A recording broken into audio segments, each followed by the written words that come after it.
আমার মেয়ে তো একদম শেফ হয়ে গেছে। বিশ্বাস হচ্ছে না এত কিছু আয়ু রান্না করেছে। আয়না তখন রান্নাঘরে কাজ করায় ব্যস্ত। ডিম কোরমা গরম করে সার্ভ করে। পিউ এদিকেই আসছিল, ওকে ডাক দিল সে। পিউ হাসি মুখে রান্নাঘরে ঢুকে পড়ে বলে, ভাবি, তোমার হাতে জাদু আছে, এত মজা হয়েছে রান্নাগুলো। আয়না ট্রেতে করে দই সার্ভ করে বলে। পিউ বলে, কেন না, দিচ্ছি। পিউ কিছু জিজ্ঞাসা না করে ডাইনিং টেবিলের সামনে দই নিয়ে যায়। আয়নার বাবার দই খুব পছন্দ, এজন্য পিউকে দিয়ে দই পাঠালো। সবার রাতের খাওয়া শেষ হয়। রোদেলা অনেক জোর করছিল, কিন্তু আয়না খেলো না, ও নিজের রুমে যায়। রাত 10টায় ফাহাদ সাহেব যখন ফিরে যাবে বলে উঠবে, ওই সময় সমুদ্রের গাড়ি গ্যারেজে ঢুকে। ও বাসায় ফিরল। আজ বাসায় শ্বশুর বাড়ির লোকজন দেখে একটু অবাক হলেও আয়নার বাবাকে দেখে খুশি হলো। বাপ মেয়ের অভিমান ভাঙলেই ভালো। সে সবাইকে সালাম দিয়ে কথা বলে। ওকে দেখে কেমন ক্লান্ত বিধ্বস্ত লাগছে। পিউ বার কয়েক ইশারায় তাকে ডাকে। আয়না উপস্থিত ছিল না আসরে। সমুদ্র বোনের ডাকে সাড়া পেয়ে পিউয়ের রুমের দিকে যেতে পিউ আর আলিয়া তাকে প্রশ্ন করে। ভাইয়া, কই ছিলা তুমি? সমুদ্র বলে, আজকে গাজীপুর গিয়েছিলাম। কেন, কি হয়েছে? পিউ বলে, তুমি ভাবিকে নিয়ে একটু কনসার্ন না ভাইয়া, মানে this is so bad. Alia অবশ্য দুলাভাইকে কিছুই বলতে পারছিল না, তবে পিউ ইচ্ছে মতো কথা শোনাতে লাগে ভাবির হয়ে। সমুদ্র বলে, এত রেগে আছিস কেন আমার উপর? তুমি লেটে কেন এসেছো, তাও প্রোগ্রামে শেষ হওয়ার পর? ভাবি কত আপসেট জানো তুমি? কিসের অনুষ্ঠান পিউ? ভাবির বার্থডে। ডোন্ট সে, তোমার মনে ছিল না? সমুদ্র ভিন্ন এক প্রতিক্রিয়া দেখায় ও মুখ কালো করে বলে, তোর ভাবির আজ জন্মদিন? আলিয়া পিউ দুজনাই আকাশ থেকে পড়ে। ভাইয়া জানেই না কিছু, মাই গড। পিও রাগান্বিত গলায় বলে, এইসব কি বলো ভাইয়া, মানে তুমি ভাবির বার্থডে জানোই না? Like seriously? সমুদ্র মুখ গোমরা করে সাফাই গায়। আসলে বিয়ের সময় বায়োডাটার ডেট খেয়াল করিনি, আর ফেসবুকেও অ্যাক্টিভ না আমি। ওরও দোষ আছে, আমাকে বলেনি কোনোদিন। আলিয়া বলে, আপা জন্মদিনের কথা কাউকে বলে না, আমরা মনে রাখি সব সময়। পিউ বলে, আমার জামাই যদি এমন করতো আমি শিওর তার মাথা ফাটিয়ে ফেলতাম। তুমি লাকি যে ভাইয়া এখনো তোমার মাথা ফাটায়নি। এত বড় অপরাধ পরেও বড় জন্মদিন মনে রাখে না। সমুদ্র বলে, তাইলে তো বিধবা হবি তুই। এরপরও বিড়বিড় করে বলে। ওর নিশ্চয় অনেক মন খারাপ হয়েছে। পিউ আরো কিছু কথা শোনালো। দুই ভাই বোনের মধ্যে ঝগড়া লেগে গেলে আলিয়া শান্ত করার উদ্দেশ্যে বলে, ভাইয়া গিল্ট তো, এখন ঝগড়া না করে আবার অভিমান ভাঙানোর ট্রাই করি। সমুদ্র চিন্তা করে বলে। তোমরা আমাকে একটু হেল্প করো প্লিজ। পিউ বলে, যারা বউকে প্রায়োরিটি দেয় না, জন্মদিন মনে রাখে না, তাদেরকে আমি হেল্প করি না। আর কত কোটা মারবি, চুপ কর ছোট মরিচ। সমুদ্র বলে, কি করলেও খুশি হবে, এনি আইডিয়া? ভাবিকে নিয়ে লং ড্রাইভে যেতে পারো। আসার পথে খারাপ লাগছিল, এর জন্য প্যারাসিটামল আর একটা নিউ ঘুমের মেডিসিন নিয়েছে। একটু পরে মেডিসিনের রিয়াকশন শুরু হবে, ড্রাইভিং করলে শিওর অ্যাক্সিডেন্ট হবে। পিউ ঝাঁঝালো কণ্ঠে বলে, তোমার সব ভালোতে বাম হাত ঢুকানো লাগবে? হ্যাঁ, মেডিসিন নিতে কে বলেছে? হ্যাঁ, আমি চাই গিয়ে ওকে উইশ করি, দেরি হয়ে যাচ্ছে। যাওয়ার আগে লেফট ওভার কেক থেকে এক পিস কেক সুন্দর করে সাজিয়ে ক্যান্ডেল জ্বালিয়ে ভেতরে ঢুকে সমুদ্র। আয়না তখন আলমারির কাপড় ভাঁজ করছিল। সমুদ্রকে আসতে দেখেও কিঞ্চিত নড়ে উঠে কাজে ফোকাস করে। সমুদ্রর সামনে দাঁড়িয়ে কেকের প্লেট হাতে ধরে বলে, sorry, I mean happy birthday বোজান। আয়না হালকা হাসলো, বলে, I mean thank you. Samudra cake টেবিলে রেখে ওকে নিজের কাছে টেনে ওর বুকে কাত হয়ে মাথা রেখে বলল, তুমি আমাকে আগে বলো নিচে। বার্থডে তেমন স্পেশাল কিছু না। সমুদ্র উঠে দাঁড়িয়ে কেক হাতে নিয়ে বলে, হ্যাপি বার্থডে ডিয়ার। আয়না চামচ দিয়ে কেক তুলে সমুদ্রকে খাওয়াতে চাইলে ও আগে আয়নাকে খাইয়ে দেয়। আয়না খেতে চায় না, জোর করে খাওয়ায় ওকে সমুদ্র। সে বলে, আপনি কেক খান, আমি খেয়েছি আগে। আমি তো এভাবে কেক খাই না। তাহলে কিভাবে খাবেন? অন্য চামচ আনবো? সমুদ্র ওকে টান মেরে এনে নিজের কোলে বসে। আয়না এটার জন্য একদম প্রস্তুত ছিল না, চোখ বড় করে ফেলেও। এরপর কেকের ক্রিম হাতে নিয়ে আয়নার গালে ঠোঁটে লাগায়। সে শিউরে ওঠে, ভেতর থেকে কেঁপে ওঠে, লজ্জায় চোখ বুজে ফেলে। সমুদ্র বলে, বিয়ের পরও 3 মাস সংসার করেও কি এত লজ্জা পায়? আয়না ওর কলার খামচে ধরে বলে, ছাড়ুন। সঙ্গে সঙ্গে সমুদ্র ওর ঠোঁট নিজের দখলে নিয়ে নেয়। কথাবার্তা বলতে দেয় না, একদম থামিয়ে দিল অন্যভাবে। ক্রিম লেগে থাকা ডান হাত দিয়ে আয়নার টসটসে গাল দুটোই স্লাইড করতে লাগে সমুদ্র। 2 মিনিট পর আয়না নিজে থেকেই সরে আসে। সরে আসতে সমুদ্র দ্বিতীয় দফায় আক্রমণ চালায় ওর গালে। ঠোঁটের পাতা দিয়ে গালে লেগে থাকা ক্রিম সাফ করতে থাকে। আয়না ওর সম্পূর্ণ ভার সমুদ্রের উপর ছেড়ে দিলেই ওকে নিয়ে বিছানায় শুয়ে পড়ে। নিজের প্রশস্ত ছাতিতে জায়গা হলো আয়নার। ঠেসে ধরে একদম ওকে আটকে নেয়। চোখের পাতায় ঠোঁট ছুঁয়ে দেয়। হাতে হাত রেখে আয়নাকে বিছানায় শুইয়ে ফেলে। ওর উপর উঠে আবেশে কেবল গলায় মুখ ডুবিয়েছে। এমন সময় দরজায় ঠকঠক আওয়াজ পড়ে। সমুদ্র এক প্রকার রেগে যায়, বলে উঠে, বিয়ের পর কোন এককালে ম্যারিড কাপলের রুমে ঢুকে মানুষ প্রাইভেসি দেয় না কোনো? আপনার এত প্রাইভেসির দরকার কি জন্য? রুমের সামনে ডু নট ডিস্টার্ব লাগিয়ে রাখবো। আয়না ওকে ধাক্কাধাক্কি করে ফেলে দিয়ে উঠে দাঁড়িয়ে গাল পরিষ্কার করতে করতে বলে, আমাকে পেয়েছেন কি আপনি? ক্রিম লাগিয়ে একদম যা তা অবস্থা, সবার সামনে কিভাবে যাই আমি? সমুদ্র হাই তুলে নিয়ে বলে, তোমাকে কেকে নরম অংশ পাইছি, এর জন্য ক্রিম লাগিয়ে ডেকোরেশন করছিলাম। তুমি আমার ভ্যানিলা কেক। সমুদ্রের বুকে একটা কিল মেরেও দরজা খুলে দেয়। দরজায় মিসেস রোদেলা দাঁড়িয়ে। উনি বলে, তোরা কি খাওয়া দাওয়া ছেড়ে আমাকে জ্বালিয়ে শেষ করতে চাচ্ছিস? আয়না সমুদ্রকে উদ্দেশ্য করে বলে। আসুন খেয়ে নিন। সমুদ্র বলে, আমি খেয়ে এসেছি তো, আমি খাবো না। আয়না একটু মন খারাপ করে বলে, মামুনি, তুমি ময়নার মাকে সব খাবার ফ্রিজে তুলে রাখতে বলো। মিসেস রোদেলা বলে ওঠে, তোরা দুজন না খেলে খাবার ঢুকিয়ে রাখি কিভাবে? আয়ও দুপুরেও ঠিকঠাক খায়নি, এত রাত হতে চললো, ও এখনো খায়নি। সমুদ্র রাগি চোখে তাকিয়ে বলে, কি তুমি খাওনি? কেন খাওনি? এক্ষুনি আসো, আমার সামনে বসে খাবে। সে আয়নাকে এক প্রকার টেনে ডাইনিং রুমে নিয়ে যায়। মিসেস রোদেলা দাঁড়িয়ে থেকে ছেলের কাণ্ড দেখে মুচকি হাসে কেবল। তখনও ফাহাদ সাহেব চলে যায়নি, ইশরাকের সঙ্গে গল্পে মেজেছে। আয়নাকে বসিয়ে সমুদ্র এক প্লেট বিরিয়ানি আর রোস্ট তুলে দেয়। এরপর বলে, খাও। খেতে মন চাইছে না। সমুদ্র কথা বাড়ায় না, নিজেই বিরিয়ানি মাখিয়ে আয়নার মুখে তুলে দেয়। ও চোখ বড় বড় করে তাকিয়ে বলে, আশেপাশে বড়রা আছে না, এসব কি করছেন? দুপুর থেকে তুমি খাওনি, সেটা ফ্যাক্ট না। ফ্যাক্ট হলে কেউ দেখে ফেলবে। চুপচাপ খাও। আয়না ভদ্র বাচ্চার মতো খাবার মুখে তুলে নেয়। সমুদ্র বলে, পুরো প্লেট শেষ করবা। পাগল আপনি, আমি এমনি অল্প খাই। সমুদ্র রাগী গলায় বলে, সব শেষ করতে হবে। পরের লোকমা খাওয়াতে গেলে আয়না ওর হাতের আঙ্গুলে কামড় বসায়। সমুদ্র ব্যথা চেপে সহ্য করে বলে, বাবা, সবার সামনে খাইয়ে দিচ্ছে, তাতে কত বাধা। আর এখন যে সবার সামনে লাভ বাইট দিলেন, তার বেলায় কি? আয়না লজ্জায় মুখ অন্যদিকে ঘুরিয়ে নেয়। সমুদ্র থুতনিতে হাত রেখে এদিকে ঘুরিয়ে খাইয়ে দেয়। ফাহাদ সাহেব বিদায় নিলেন সবার সঙ্গে। আলিয়া আয়নাকে জড়িয়ে ধরে বিদায় নিল। যাওয়ার আগ মুহূর্তে ফাহাদ সাহেব মেয়ের মাথায় হাত রেখে বলে, অনেক সুখী হও আমার মা। এরপরে সমুদ্রের হাতে আয়নার হাত তুলে নিয়ে কণ্ঠে কোমলতা এনে বলে, তোমরা দুজন এখন সবচেয়ে বেশি আপন একে অপরের, সব সময় একসাথে থেকো। আয়নার বাড়ির লোকরা যাওয়ার পর সমুদ্র ঘোষণা দিল ও আয়নার জন্য নিজ হাতে কেক বানাবে। রোদেলা বলে, তোদের যা ইচ্ছে কর, আমি গেলাম ঘুমাতে। পিও চলে যায় নিজের রুমে। ডাইনিং রুমে কেবল আয়না আর সমুদ্র রয়ে যায়। আয়না প্রশ্ন করে, জীবনে কোনোদিন রান্নাঘরে গিয়েছেন? আজ যাব। সমুদ্র রান্নাঘরে ঢুকে ইউটিউবে কেক বানানো দেখলো। যা যা বলছিল ইউটিউবে ওইসব সামগ্রী জোগাড় করতে হিমশিম খায় উনি। ওনার কাণ্ড দেখে আয়নার এত হাসি পাচ্ছিল। বেচারা আটা আর ময়দা চেনে না, ভুলে আটা নিতে ধরছিল। কত কিউট লাগছিল ওনাকে দেখতে যখন ময়দা ভেবে আটা নাড়ছিল। আয়না আটকিয়ে বলে, আরে আটা নিচ্ছেন যে, ময়দা নেন। সমুদ্র আবার ময়দা চেনে না, ওকে ময়দার ডিব্বা বের করে দেয়। ময়দা বাটিতে ঢালতে গিয়ে সমুদ্রের চোখে মুখে ময়দা ছিটকে পড়ে। পুরো নাজেহাল অবস্থা ওর। টি শার্ট আর চুল সাদা হয়ে গেছে। আয়না এবারে হাসি আটকাতে পারে না। ওর সব অভিমান কোথায় জানি অজানা ঠিকানায় হারিয়ে যায়। সে ফিক করে হেসে ফেলে। সমুদ্র নড়াচড়া দিয়ে গা থেকে ময়দা সরায়। আয়নার হাসির শব্দে থমকে দাঁড়ায় ও এরপর বলে, হাসছো কেন?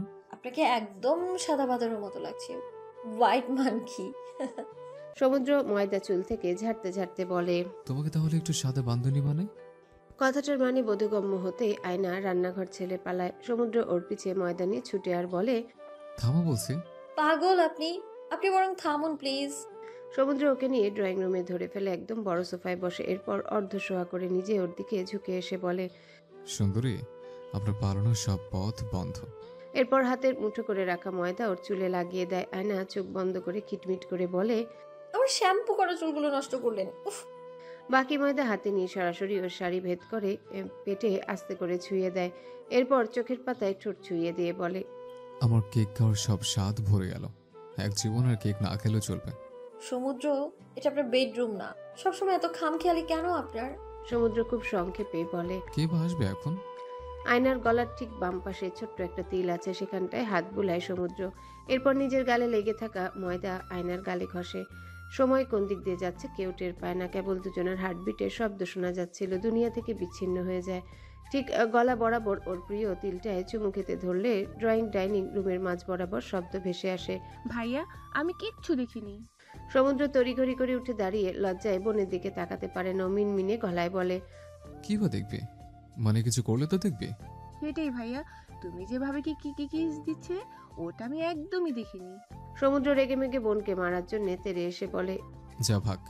কিন্তু সরে গিয়ে পিউ বলে, কালকে ফ্রেন্ডের সাথে হ্যাং আউটে যাবো, 2000 টাকা দাও। আয়না দুই ভাই বোনের কাণ্ডে তার চোখ বনে যায়। সে চোখ গরম করে সমুদ্রের দিকে তাকিয়ে থাকে। সমুদ্র টাকা বের করে পিউকে দিয়ে বলে, ভাগ, নাহলে আমার চেয়ে খারাপ কেউ হবে না। টাকা নিয়ে পিউ চলে যায়। এরপর আয়না ওকে একদম কাছে ঘেঁষতে দিল না। কেক বানানোর সময় কোনো রকম দুষ্টুমি করেনি সমুদ্র। ওভেন থেকে বের করেও কেকটা আয়নার সামনে ধরে। Happy birthday wife. তখন 11:56 বাজছিল ঘড়িতে। কেক কেটে আয়না মুখে নিলে ওটা এত পরিমাণ শক্ত যে চাবানো যাচ্ছিল না। সমুদ্র আশায় বুক বেঁধে জিজ্ঞাসা করলো, জীবনের প্রথম কেক বানালাম, কেমন হয়েছে? মজা। আয়নার হাতে থাকা বাকি অংশ সমুদ্র কামড় দেয়। সেই সময় সে ইচ্ছে করে আয়নার আঙ্গুলে আস্তে কামড় বসায়। কেক মুখে নিয়ে ও ফেলে দিয়ে বলে, থু, এত বাজে। কিভাবে শক্ত পোড়া তিতা কেক খেয়ে মজা বলো? এখনই ডাস্টবিনে ফেলে দেবো। আয়না হেসে বলে, ইটের মতো শক্ত, কিন্তু তাও আমার জন্য অনেক বেশি স্পেশাল। সমুদ্র হেসে ওকে কোলে তুলে নিয়ে রুমে পা বাড়ায়। এরপর দুজনে ফ্রেশ হয়ে ময়দা সরায় গা থেকে। সমুদ্র দুঃখী দুঃখী মুখ করে বলে, কিছু করলাম না, তার আগে ফ্রেশ হতে হচ্ছে। কয়লে বাধা কপাল আমার। আয়না তখন চুল মুছছিল। সমুদ্র ওর দিকে এগিয়ে গিয়ে টাওয়েল টেনে নিয়ে ফেলে দিল। এরপর গোসল করা ভেজা চুলে মুখ ডুবিয়ে কিছুক্ষণ ওর চুলের ঘ্রাণ নিয়ে পেছন থেকে জড়িয়ে নিয়ে সমুদ্র বলে, বলো আয়না, কি উপহার নেবে?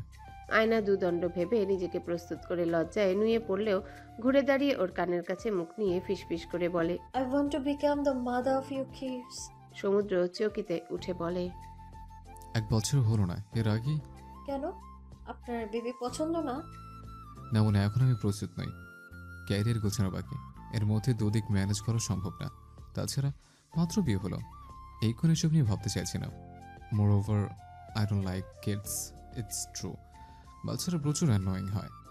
I don't like kids, it's true.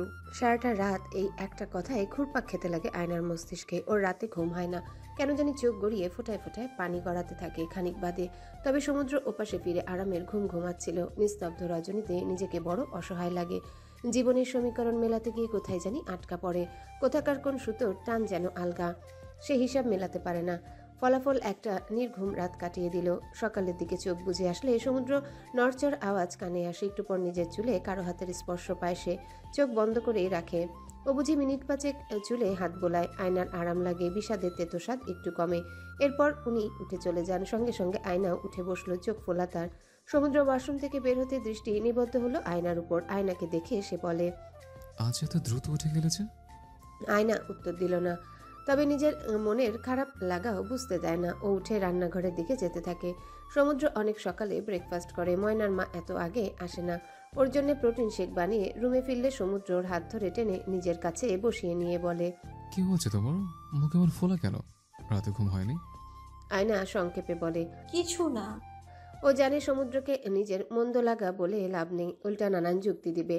ওর যুক্তি না যত্ন চায়। মেয়েরা যতই বিজ্ঞানী কিংবা প্রকৌশলী হোক না কেন, তাও যুক্তির চেয়ে মন ভোলানো আদুরে যত্ন আর কথা পছন্দ করে। ছোট্ট করে বলে, মাথা ব্যথা ছিল। সমুদ্র শার্ট পরতে পরতে বলে, না পা খেতে পারো। শোনো, সন্ধ্যায় একটা পার্টি আছে, আমি 6টায় এসে তোমাকে নিয়ে যাব। আমার যাওয়া কি খুব দরকার? মিস্টার মিসেস ইনভাইটেশন, আমাদের প্রজেক্টের সাকসেস পার্টি। আমার ক্লাস আছে, ক্লান্ত হয়ে যাব তো।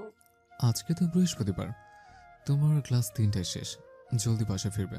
কুইজ আছে কোনো? না। সমুদ্র আর কিছু শুনেও না, জিজ্ঞাসাও করে না। মেডিসিন টেবিলে রেখে শুধু গেলাম বলে চলে গেল।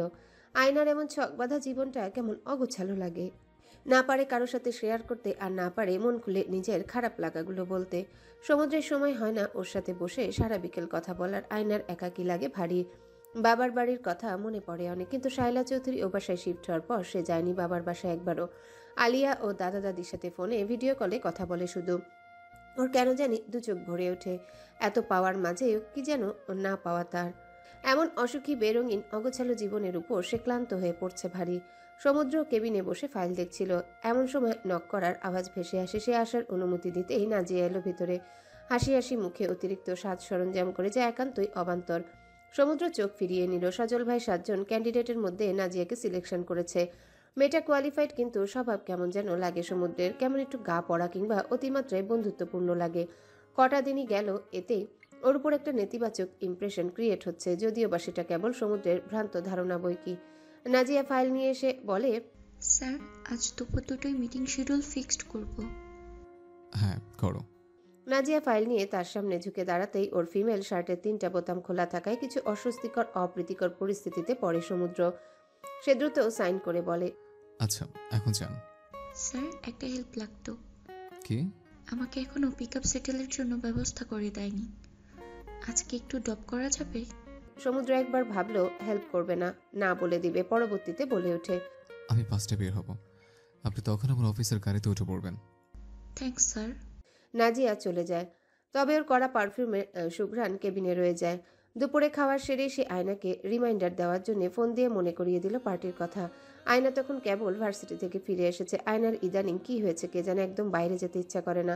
সে গোসল করে ভেজা চুলে ঘুমিয়ে পড়ল। এদিকে সমুদ্র মিটিং শেষ করে অল্প কিছু খেয়ে বাসায় যাওয়ার উদ্দেশ্যে বেরিয়ে পড়তে খেয়াল হলো নাজিয়াকে ড্রপ করার কথা। সে কল দেয় নাজিয়াকে, তারপর গাড়িতে গিয়ে বসে। মেয়েটা পার্কিং লটে এসে দাঁড়ায়। হেঁটে এসে পিছনের দিকে তার পাশে বসে পড়ে। সমুদ্র চকিতে ওঠে। সবসময় অফিসের কেউ বসলে সামনের সিটেই বসে, সমুদ্রের পাশে পেছনে কেউ বসে না। অঘোষিত নিয়ম যেন সেটা। নতুন হওয়ার সুবাদে নাজিয়া বোধহয় এই নিয়ম জানে না। সে বলতেও পারছে না নেমে পড়ার কথা। গাড়ি চলা আরম্ভ করেছে। ড্রাইভার গাড়ি চালাচ্ছে। নাজিয়ার বাসার কাছাকাছি আসতেই ও বলে ওঠে, স্যার বাসায় আসেন, চা কফি খেয়ে যান। আমি অবশ্য একাই থাকি। না না আজ নয়, অন্য সময়। ওর বাসার গলির সামনে ঢুকতে রাস্তা একটু খারাপ বিধায় গাড়ি ঝাঁকি খায়। নাজিয়া একদম সমুদ্রের গায়ে ঢলে পড়ে। গায়ের সঙ্গে লেগে যায়। কেমন চাহনিতে নাজিয়া ওর দিকে তাকায়। খুব বিরক্ত লাগে সমুদ্রের। সে দ্রুত সরে এসে বসলো এবং বলে, নামুন এখানে, বাকিটা হেরে যান। স্যার আসেন না আমার বাসায়। না, আমার ওয়াইফ অপেক্ষা করছে। নাজিয়া একটু চমকালো, যেন স্যারের ওয়াইফ বিষয়টা হজম করতে পারছে না। বলেই বসে, আপনি বিবাহিত? বিবাহিত না হলে ওয়াইফ পাবো কোত্থেকে? সিঙ্গেল থাকলে ওয়াইফ থাকে নাকি? নাজিয়া নেমে আগ বাড়িয়ে নিজের বাসা দেখে আরো কিছু বলতে চাচ্ছিল, কিন্তু তার আগে সমুদ্রের আদেশে ড্রাইভার গাড়ি সামনে নিয়ে যায়। মামনির ডাকে আয়নার ঘুম ভাঙে। উনি ডেকেই চলেছেন। ঘুমের ঘোরে পরিষ্কারভাবে কিছু শুনতে পায় না। আয়না উঠে বসতেই মিসেস রোদেলা বলে, মাত্র কল দিয়েই যাচ্ছে, তুমি ফোন ধরছো না জন্য আমাকে কল দিয়ে জ্বালিয়ে মারছে। তুমি রেডি হলেই ও শান্তি পাবে। তোমাকে রেডি করানোর দায়িত্ব আমাকে দিয়েছে সমুদ্র। আয়না উঠে বসতেই মিসেস রোদেলা বলে, আয়নার খেয়াল হলো আজ ওদের পার্টিতে যাওয়ার কথা। তাকে মামুনি নিজের দামি আর সুন্দর একটা কালো শাড়ি পরিয়ে দিল। পিউ আবার ওর ভেজা চুল দেখে হেয়ার ড্রায়ার দিয়ে শুকিয়ে চুল স্ট্রেটও করে দেয়। আবার সুন্দর করে মেকআপও করে দিল। নিজেকে দেখে সে নিজেই অবাক হলো। অন্যরকম লাগছে দেখতে। পিউ ভাবিকে দেখে বলেই ফেলে, ভাবিমণি তোমাকে অনেক সুন্দর লাগছে। তোমার রূপ দেখে ভাইয়া নিশ্চয়ই আজ পাগল হয়ে যাবে। আয়না লজ্জা মিশ্রিত হাসি হাসে। একটু পর সমুদ্র রুমে আসলে পিউ বেরিয়ে যায়।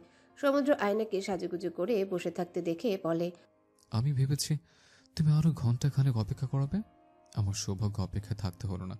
ব্ল্যাক পরেছ, তাহলে আমিও ব্ল্যাক পরি, ম্যাচিং হব। ও ওয়াশরুমে চলে যায়। আয়না চুপচাপ বসে থাকে। সমুদ্রের মধ্যে সবার সামনে পাবলিকালি পারফেক্ট কাপল হওয়ার খুব শখ। দুনিয়ার মানুষের কাছে তারা বেস্ট কাপল। অথচ আসার পর একবারও বলল অব্দি না আয়না কেমন আছে, ওর মন খারাপ কেন। কিন্তু ওনার তো সেদিকে তাকাবার জো নেই। সুন্দর করে সাজলে সুন্দর থাকা হয় না মিস্টার ওশেন? সমুদ্র সাদা শার্ট আর কালো প্যান্ট পরে বেরিয়ে আসে। আলমারি থেকে ব্ল্যাক স্যুট বের করে বলে, লেবু শরবত দাও। এ বাসায় আসার পর থেকে প্রতিদিন আয়না ওনার জন্য শরবত বানিয়ে রাখে। অফিস থেকে এলে ওয়েলকাম ড্রিঙ্ক হিসেবে সার্ভ করে। আয়নার বানানো লেবুর শরবত সমুদ্রের খুব পছন্দ। গ্লাসে করে শরবত এনে দিলেও খেয়ে নিয়ে গ্লাস টেবিলে রাখে। খুব অভিজ্ঞ পুরুষের ন্যায় আয়নার কোমর জড়িয়ে ধরে। আয়না সরে আসতে চায়, কিন্তু সমুদ্র বাধা দেয়। দুজনের মধ্যে হাতাহাতি চলে। একটা পর্যায়ে আয়না বলে, আমার সুন্দর করে পরা শাড়ির ভাঁজ নষ্ট করছেন। সমুদ্র কথার ফাঁকে ওকে আষ্টে পিষ্টে জড়িয়ে ধরে এবং সুযোগের সঠিক ব্যবহার করে। নিজের বাম হাত আয়নার শাড়ির ভাঁজে কোমর থেকে আরো সামনে অগ্রসর করে।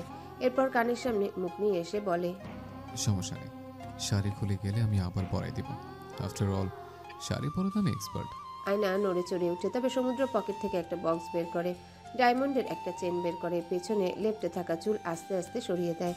ওনার শীতল স্পর্শ নিজের ঘাড়ে পড়তেই কিঞ্চিত কাঁপে আয়না। চেন গলায় পরিয়ে দিয়ে অনেক চেষ্টা করেও সমুদ্র আর হুক লাগাতে পারে না। বহু কষ্টে হুক লাগিয়ে দুজনেই ড্রেসিং টেবিলে লাগানো মিররের দিকে তাকায়। আয়নার গলায় হীরা সিম্পল চেনটা মানিয়েছে বেশ। সমুদ্র নিজেও মোহ আবিষ্ট নজরে তাকিয়ে থেকে আরেকটু আয়নাতে বিভোর হয়ে বলে, থাক, আজ আর না আছে, বাসায় থাকি। এরপর গলার ওই প্রিয় জায়গায় ঠোঁট ছুঁয়ে কানের লতিতে কামড় বসায়। আরও একটু কাছাকাছি আসবে তখন বিকট শব্দ তুলে সমুদ্রের ফোন বেজে ওঠে। তবে ফোন ধরে মুড আর টাইম ওয়েস্ট করার ইচ্ছা বুঝি ওর ছিল না। আয়নাকে নিজের বাহুডোরে আবদ্ধ করে নেয়। আয়নাও একদম চুপটি করে ওর বুকে নেতিয়ে পড়ে। কপালে ছোট্ট একখানা চুমু দেয়। দুজন দুজনের দিকে তাকায়। সমুদ্র দৃষ্টি ওর গোলাপি ঠোঁট দুটির দিকে এগিয়ে এসে নিজের হাতের অনামিকা আঙ্গুল আলতো করে ওর ঠোঁটে ছোঁয়ায়। ও আবেশে চোখ বুজে ফেলে। সমুদ্র নিজের আঙ্গুলে লিপস্টিকের অস্তিত্ব খুঁজে পায়। নিজেও আয়নার দিকে ঝুঁকে নাকে নাক ঘষে, হাতে হাত আঙ্গুলে আঙ্গুল ছন্দ তুলে আয়নাকে একদম নিজের সঙ্গে মিশে ফেলে। নিজের পায়ের পাতার উপর দাঁড় করায়। আয়না ওর কলার খামচে ধরে। কেবল দুজনেই দুজনকে অনুভব করছিল। একে অপরের ঠোঁটে গরম উষ্ণতার মৌসুম শুরুর পূর্বাভাসের আগে আবারও ফোন বাজে।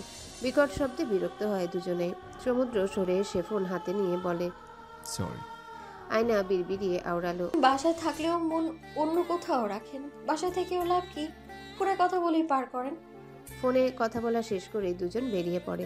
আয়না থাকলে সে নিজেই ড্রাইভিং করে, আজও ব্যতিক্রম নয়। বনানীর 5 তারকা হোটেলে এসে পৌঁছে গন্তব্যে চলে যায় তারা। অনুষ্ঠান চলছে, বিশাল আয়োজন। আয়নাকে অনেকের সঙ্গে পরিচয় করিয়ে দেয় সমুদ্র। লাইভ মিউজিক চলছিল, অনেক কাপল আবার ডান্সও করছে। শুধুমাত্র অ্যাডাল্টরা থাকায় ওপেনলি অনেক কিছুই হচ্ছে। তারা দুজন পাশাপাশি বসে লাইভ মিউজিক উপভোগ করছে। দুজন ব্ল্যাক পরায় মানাচ্ছিল বেশ। ফটোগ্রাফার এসে ছবিও তুলে ওদের। ওই সময় সমুদ্র হাসি হাসি মুখ করে ওর কোমরে হাত রেখে কি অমায়িক পোজ দেয়। এক ভদ্রমহিলা, সমুদ্রের পরিচিত কেউ হবে হয়তো।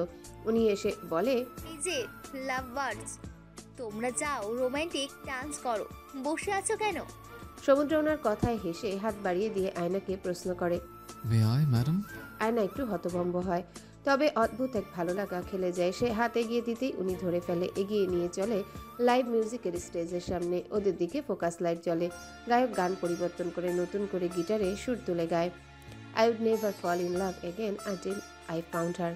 মিষ্টি সুর ভেসে আসে। সমুদ্র ওর কোমর ধরে আয়নার একটা হাত নিজের কাঁধে রাখে, আরেকটা হাত নিজের অন্য হাতে হাত রেখে একটু দুলে। আয়না নিচের দিকে তাকিয়ে থাকে, কিন্তু সমুদ্র ওকে দেখেই যায়। I would never fall unless it's you I fall into. I was lost within the darkness, but then I found her. I found you. Line দুটো শেষ হওয়ার আগেই আকস্মিক সমুদ্র ওকে হেলিয়ে দিয়ে ধরে নিজে একটু হেলে দাঁড়ায়। দুজন অতি নিকটে চলে যায়, তবে একজন আরেকজনের হৃদয়ের খবর শুনতে পায় না। কে জানে কবে ঠিক ততখানি দূরত্ব পৌঁছাবে তারা, যেখানে পৌঁছালে একে অপরের হৃদয়ের খবর বিনা চিঠি লিখেই পড়ে ফেলা যায়। হাততালির আওয়াজে ওরা সোজা হয়ে দাঁড়ালো।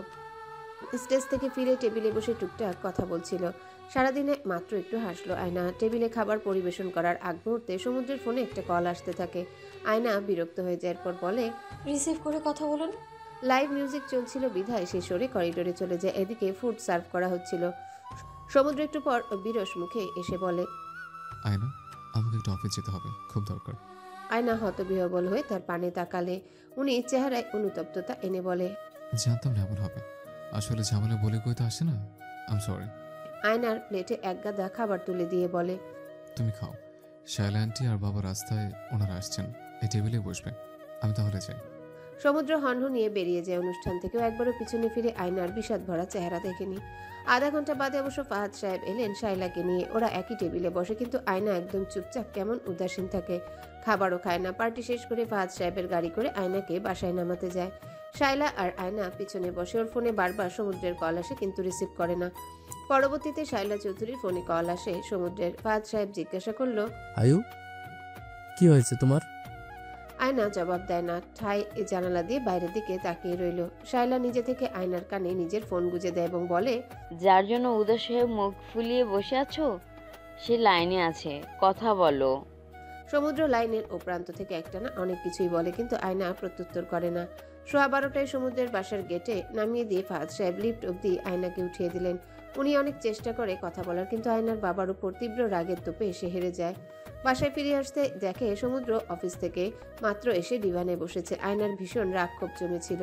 সে গটগট করে রুমে ঢুকে পড়ে। সমুদ্র কিছু বলছিল কে যা শোনার প্রয়োজন বোধ করলো না। রুমে এসে সর্বপ্রথম আয়না তার হ্যান্ডব্যাগ ছুঁড়ে মারে, তখনই সমুদ্র রুমে আসে। এরপর একটা খুব বাজে ঘটনা ঘটায় আয়না, যেটা সমুদ্রের মনে বিরূপ প্রভাব ফেলে। ওর আগের বসে আজকের গিফট দেওয়া ডায়মন্ডের চেনটা ছুঁড়ে ফেলে দেয় সমুদ্রের পায়ের তলায়। সে অদ্ভুত চোখে আয়নার এই রূপ দেখে। ওরও রাগ উঠল। সারাদিনের এত প্রেসারে থেকেও গিফট এনেছে, বলে উঠে, কি করলে এটা? আপনার জিনিস আমার লাগবে না, আপনি প্লিজ অফিসে যান। ফালতু বকো না। আয়না তেজি কর্কশ গলায় বলে, সমুদ্র, আপনার আসলে আমার জন্য, আমাদের সম্পর্কের জন্য পার্সোনাল কোনো সময় নেই। অবসর পেলে আসেন সময় কাটাতে। আমি নিশ্চয়ই আপনার অবসর নই। সমুদ্র ভ্রুকুচকে বলে, রেগে আছো? সরি বলছি তো। কিন্তু আয়না দমে থাকে না, চিল্লাতে থাকে। ঝগড়া শুরু হয় তাদের মধ্যে। কথার পিঠে কথা দিয়ে একে অপরকে দমাতে চাইছিল। আয়না বলে, এই সম্পর্কের আসলে কোনো নাম নেই। পুরুষ মানুষ এর চেয়ে বেশি রক্ষিতাকেও সময় দেয়। আপনার কোথাও আমি নেই। আপনার জীবনে আমার কোনো ইম্পর্টেন্স নেই। আগাছার মতো আমি। সমুদ্রের কপালে রগ ফুলে উঠে রাগে। সে চেঁচিয়ে উঠে বলে, শাট আপ আয়না। ভীষণ জোরে চিৎকার দিয়ে কথাটা বলায় ভয়ে কেঁপে ডুকরে কেঁদে ফেলেও। তবে সমুদ্র তো আক্কা করে না, শুধু বলে, নিজের দোষ অশান্তি বাড়াচ্ছ। সামান্য ম্যাটারে তো রিয়েক্ট কেন করছো? মানুষের কাজ পড়ে যেতেই পারে। আয়না কঠোর গলায় বলে, অফিস আওয়ারের পর কিসের কাজ আপনার, তাও প্রতিদিন? আই ডোন্ট নো তুমি কি মিনিং করে কি না কি বলছো। তুমি আমাকে অবিশ্বাস করছো? হ্যাঁ। That's crazy. আপনি আসলে আমাকে ভালোবাসেন না, তাই না? এখানে ভালোবাসা কোত্থেকে আসলো? বিশ্বাসের সঙ্গেই ভালোবাসা জড়িত। আয়না উঠে এসে ওর কলার চেপে ধরে কাঁদতে কাঁদতে বলে, শুধু শুধু বিয়ে করে আমাকে এত মানসিক কষ্ট কেন দিচ্ছেন? এর যে শারীরিক আঘাতেও তো কম কষ্ট হয়। আমার সঙ্গে বনি মনে না হলে ছেড়ে দিলেই পারেন। সমুদ্র অগ্নিচক্ষু দৃষ্টিতে তাকিয়ে বলে, তোমাদের বিয়ের 7 দিন পর থেকে তালাক চাও। 7 দিন না চাইতেই বাবার কাছে তালাক নিয়ে আলোচনা করো। তুমি পারবে না সংসার করতে। স্বামী সংসারে পবিত্র থাকার মনোভাব তোমার নাই। তোমার মধ্যেই দোষ আছে। নিশ্চয়ই ভার্সিটির কোনো ছেলের সঙ্গে তোমার সম্পর্ক আছে, তাই না? রঙ্কন আহমেদ, ওর সাথে রিলেশন ছিল না? তোমার কি মনে হয় আমি কোনো কিছুর খোঁজ রাখি না? তুমি নিজে ঠিক নাই, আমাকে কাট করে দাঁড় করাও। তোমরা সব মেয়ে ছলনাময়। নারী স্পর্শে জীবনের যত অশান্তির মূল। আয়না দু কদম পিছিয়ে গিয়ে বলে, আপনি নিজেকে নির্দোষ রাখতে মিথ্যাও বলা শুরু করলেন। ডিভোর্স তোমার চাই আয়না, তবে এর 7 দিনের মাথায়। এই সম্পর্ক কেবল আমার জোরে টিকে আছে। তুমি তো কবে বাঁধন আলগা করে চলে গেছো। আয়নার চোখের কান্নার বাঁধ ভাঙে। ওর চরিত্র নিয়ে অন্য কারোর সাথে জড়িয়ে অপবাদ দেওয়া ও সহ্য করতে পারে না। ফ্লোরে বসে কেঁদে ফেলে। সবকিছু অসহ্য লাগে তার। সমুদ্রের কি ওর প্রতি এক বিন্দু মায়া হয় না? আজকের আকাশ নক্ষত্রবিহীন, হয়তো চন্দ্রবিহীনও। নিকোষ কালো তমসাপূর্ণ রাত। অমাবস্যা চলে বুঝি? হ্যাঁ, অমাবস্যায় তো। সমুদ্র আয়নার মনেতে আজ ঘোর অমানিসা। নিশ্চিদ্র কালো আধার রাত যেন মনের ভেতরে দুঃখী বিষাদকে আরও দ্বিগুণ হারে বাড়িয়ে দিচ্ছে। আয়না নির্জীব নিথর শরীরে হেলান দিয়ে ফ্লোরে বসে হয়তো কাঁদছে। সমুদ্র বারান্দায় দাঁড়িয়ে সিগারেটের ধোঁয়া ফুঁকছে। কোথায় জানি কি পুড়ছে। পোড়ার অদগ্ধ কষ্ট সারা অঙ্গময় ছড়িয়ে যাচ্ছে। এভাবে এমন পরিস্থিতিতে কি আদৌ শ্বাস নেওয়া যায়? প্রবল ঘূর্ণিঝড়ের পরপর প্রকৃতি কেমন নিশ্চুপ থাকে। তাদের রুমের অবস্থাও তেমন, একদম নীরব খামোশ। সে কাঁচের স্লাইডের ভেতর দিয়ে আয়নার পানে তাকালো। মাথা নিচু করে আছে ও। থেকে থেকে কাঁপছে, হিচকি উঠে গেছে বোধহয়। সে রুমের দিকে পা বাড়ায়, গ্লাসে পানি ঢেলে আয়নার সামনে ফ্লোরে রেখে দেয়, কিন্তু মুখে কিছু বলে না। ওর হাঁটার শব্দ পেয়ে আয়না মুখ তুলে তাকায়। রুম জুড়ে তখন নিভু ড্রিম লাইট জ্বলছে। ওর চোখে পানি দেখে মায়া হলো সমুদ্রের। মায়া এক বড় কঠিন জিনিস। 2 মিনিট আগেও মেয়েটাকে সে প্রতিদ্বন্দ্বী ভাবছিল, অথচ এখন মনে হচ্ছে নিজে হেরে গেলেই ভালো ছিল। সমুদ্র টেবিল থেকে গাড়ির চাবি হাতে নিয়ে বলে, বলছিল না আমার সঙ্গে থাকবে না? দেখো যাচ্ছি আমি। সবচেয়ে ভালো হয় যদি আজ অ্যাক্সিডেন্ট করে মরি। ইউনো, জীবনের এই পর্যায়ে এসে মনে হচ্ছে মরণের শান্তি। এছাড়া জীবনের শান্তি খোঁজা ভুল। আয়না বসে থাকা অবস্থাতেই ওর কথায় চমকে ওঠে। তবে সমুদ্রও বলে যায়, তোমার চিন্তা ভাবনা এত জটিল কেন হয় না? রাতের বেলা অফিসে গেলে কেন খারাপ ইঙ্গিতে নিলে? আমার যা পছন্দ না হলে ওইখানে বাধা দিতে কেন তো অশান্তি করলে? এমন টক্সিক রিলেশনশিপ বহন করা খুবই পীড়াদায়ক। আর তুমি এই অবস্থায় বাচ্চা চাও? হ্যাঁ, বাচ্চাকে কোন পরিবেশ দেবে? মা হিসেবে ব্যর্থ হবে তখন। আয়না নিজের 2 কানে হাত চাপ দিয়ে ধরে বলে, আপনার কোনো কথাই আমি শুনতে চাই না। সমুদ্র থামে, গটগট করে রুম ছেড়ে বেরিয়ে যায়। ওর যাওয়ার দিকে তাকে আয়না পাথর হয়ে বসে থাকে, নির্জীব দৃষ্টি মেলে। সমুদ্র বুঝেও বুঝলো না এই মুহূর্তে আয়নার আসলে একটা স্নিগ্ধ ভালোবাসাময় ছায়াময় স্পর্শ দরকার ছিল একখানা আদর টুকরো। কথার বিপরীতে ওকে বিপক্ষ দল বানিয়ে জিতে যাওয়াই কি আসল বিজয় সমুদ্র? কি সুন্দর কেবল নিজেরা দিকের কথা বলে জিতে যাও, বিপরীতে থাকা ব্যক্তিকে একদম বোঝো না। সে তো তোমার শত্রু নয়। রাত বেশ গভীর হচ্ছিল, 1:30 থেকে ঘড়ির কাঁটায় 2টোয় পৌঁছে। আয়না ঠাই ফ্লোরে বসে আছে, চোখের পানির বর্ষণ থেমেছে, অশ্রুমালা গালে শুকিয়ে কাঠ। ঘড়ির কাঁটার শব্দেও ছমছমে ভাব। আয়নার চিন্তা হতে থাকে, সমুদ্র ফিরে আসার কোনো লক্ষণ নেই। কপালে সূক্ষ্ম রশ্মির চিন্তা রশ্মি কপালে সূক্ষ্ম চিন্তার রশ্মি পড়ে। উনি যাওয়ার আগে কী সব কুলক্ষণা কথাবার্তা বলছি, অ্যাক্সিডেন্ট হওয়ার। এত ঝগড়ার মাঝেও কেবল ভালোবাসা আছে বিধায় ওনার জন্য ভীষণ ভাবনা আয়নার। আশেপাশে চোখ বুলালো, কতক্ষণ কেটে যায় খেয়াল নেই। তবে জোরে ফোন রিং হওয়ায় ওর অন্তর কেঁপে ওঠে, কেমন ভয় কাজ করে। ফোন কানে নিলে ওপাশ থেকে অপরিচিত গলায় কেউ বলে, আপনি সাদবিন রহমানের কে হন? কেন? কে আপনি? আমি ক্লাব বনানীর ম্যানেজার। উনি প্রায় অচেতন অবস্থায় আছে, প্রচুর ড্রিঙ্ক করেছে। এই অবস্থায় একাই ড্রাইভিং করতে যাচ্ছে, কিন্তু মাতাল অবস্থায় ড্রাইভিং করলে দুর্ঘটনা হবে। আপনি ওনার কে হন? আয়না খুব মিয়ে আসা গলায় বলে, ওয়াইফ। ওনাকে এসে নিয়ে যান ম্যাম, ক্লাব ক্লোজ করতে হবে। আপনি না আসলে উনি একাই চলে যাবে। ওকে অপেক্ষা করতে বলেন, আমি আসছি। আয়না কালো শাড়ি পরে গাড়ি নিয়ে বেরিয়ে যায়। যেতে সময় কম লাগে, রাস্তা একদম নির্জন ফাঁকা। নিজস্ব গাড়ি হওয়ায় নিরাপদে বনানী পৌঁছে সে। ক্লাবের সামনে যেতেই দেখলো ক্লাবের আয়োজন এখনো জমজমাট। রাস্তায় মানুষ না থাকলেও ক্লাবে অনেক মানুষই উপস্থিত, গানও বাজছে খুব লাউড ভাবে। আয়না চোখ মুখ খিচে ভেতরে প্রবেশ করে। জীবনে কোনোদিনও এমন পরিবেশে যায়নি। ভেতরে ঢুকে সে অবাক হলো। পরিবেশ দেখে বোঝার উপায় নেই যে এখন মধ্যরাত। তার উপর তার বয়সী অনেক মেয়েও আছে। সে ভাবতো ক্লাবে কেবল ছেলেরাই যায়, ক্লাবটা খুব বেশি বড় না। প্রবেশ গেটে এসে দাঁড়াতেই সমুদ্রকে একদম শেষ প্রান্তে একটা টেবিলে বসে ওয়েটারের সঙ্গে কথা বলতে দেখা গেল। ওয়েটারের হাতে হরেক রকম ড্রিঙ্ক। ও চোখের পলকে এক প্যাক গিলে নিল। আয়না হেঁটে এসে ওনার সামনে গিয়ে দাঁড়িয়ে বলে, সমুদ্র। মাতাল থাকা অবস্থাতেও সমুদ্র আয়নার কণ্ঠস্বর চিনে ফেলেও পিছন ফিরে বলে, আয়না, তুমি এসেছো। এরপর ওয়েটারকে বলে, আমার ওয়াইফ আয়না, ও আসে সেলিব্রেশন হওয়া উচিত। ও ফের আরেক পেক নিয়ে গিলে এক ঢোকে। আয়না একদম সামনে এসে দাঁড়ায় এবং ওয়েটারকে ধমক দিয়ে বলে, দেখছেন না ওনার অবস্থা, তাও কেন দিচ্ছেন একটার পর একটা ড্রিঙ্ক? ওয়েটার ঝাড়ি খেয়ে কাচুমাচু করে বলে, আমার কাজই তো সার্ভ করা, স্যারের অর্ডার ছিল। আপনি অর্ডার করা ড্রিঙ্ক নিয়ে চলে যান।